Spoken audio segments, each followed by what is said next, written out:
നമസ്കാരം. 91 ന്യൂസിലേക്ക് സ്വാഗതം.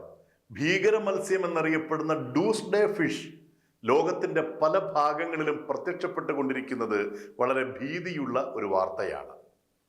പ്രകൃതി ദുരന്തങ്ങൾ മൃഗങ്ങൾക്കും പക്ഷികൾക്കും വളരെ നേരത്തെ തന്നെ മനസ്സിലാകും എന്നത് ശാസ്ത്രീയമായി തെളിഞ്ഞിട്ടുള്ള ഒരു സത്യവുമാണ്. കൊടുങ്കാറ്റ് പക്ഷികൾ വളരെ നേരത്തെ തന്നെ തിരിച്ചറിയും.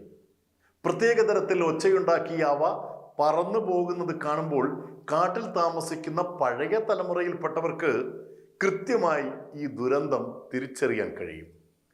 പേമാരിയും വെള്ളപ്പൊക്കവും ഉരുൾപൊട്ടലും ഒക്കെ മൃഗങ്ങൾ കൃത്യമായി നേരത്തെ തന്നെ മനസ്സിലാക്കും.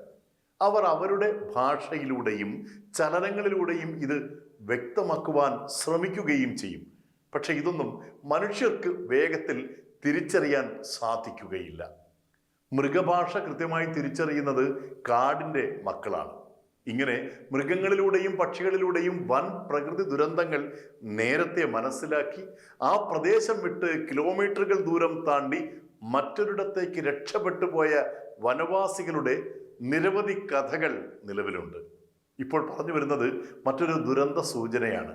കഴിഞ്ഞ കുറേ ദിവസങ്ങളായി ഓർഫിഷ് എന്നറിയപ്പെടുന്ന ഒരു ഭീകര മത്സ്യം ഇന്ത്യ, ഓസ്ട്രേലിയ, ന്യൂസിലാൻഡ്, അമേരിക്ക എന്നീ രാജ്യങ്ങളുടെ കടൽ തീരങ്ങളിൽ അടിഞ്ഞു. വരാനിരിക്കുന്ന പ്രകൃതി ദുരന്തങ്ങളുടെ വ്യക്തമായ സൂചനയാണ് ഇതെന്നാണ് മുൻകാല അനുഭവങ്ങൾ. 2024 കാലിഫോർണിയയിൽ ഈ മത്സ്യത്തെ കണ്ടു. 2 ദിവസങ്ങൾക്കുള്ളിൽ ലോസ് ആഞ്ചൽസിൽ വലിയൊരു ഭൂകമ്പം ഉണ്ടായി. സുനാമി, താപനിലയിലെ മാറ്റങ്ങൾ, വിഷാംശം അല്ലെങ്കിൽ കഠിനമായ രോഗങ്ങൾ തുടങ്ങിയ അസാധാരണമായ അപകട സംഭവങ്ങളുടെ മുന്നോടിയായാണ് ഭീകര മത്സ്യങ്ങൾ മുൻകാലങ്ങളിൽ കരയ്ക്ക് അടിഞ്ഞിട്ടുള്ളത്. വരാനിരിക്കുന്ന വൻ പ്രകൃതി ദുരന്തങ്ങളുടെ കൃത്യമായ സൂചനയായാണ് ഈ മത്സ്യത്തെ ജപ്പാനീസുകാർ കണക്കാക്കുന്നത്. കഴിഞ്ഞ 20 ദിവസങ്ങൾക്കുള്ളിൽ 4 തവണ ഈ ഭീകര മത്സ്യം ഇന്ത്യ ഉൾപ്പെടെയുള്ള വിവിധ രാജ്യങ്ങളുടെ തീരത്ത് അടിഞ്ഞു കഴിഞ്ഞു. കുറച്ച് ദിവസങ്ങൾക്ക് മുൻപ് തമിഴ്നാട്ടിലെ മത്സ്യത്തൊഴിലാളികൾ 30 അടി നീളമുള്ള ഒരു ഭീമൻ ഓർഫിഷിനെ പിടികൂടിയിരുന്നു.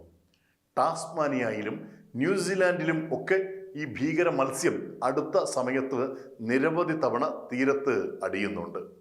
ഒരു ശാസ്ത്ര സാങ്കേതിക വിദ്യകൾക്കും മുൻകൂട്ടി പ്രവചിക്കുവാൻ കഴിയാത്ത നിരവധി പ്രകൃതി ദുരന്തങ്ങൾ പലപ്പോഴും ലോകത്ത് സംഭവിച്ചിട്ടുണ്ട് എന്നുള്ളത് നമുക്ക് ഭയത്തോടു കൂടി മാത്രമേ ഓർത്തെടുക്കുവാൻ സാധിക്കൂ.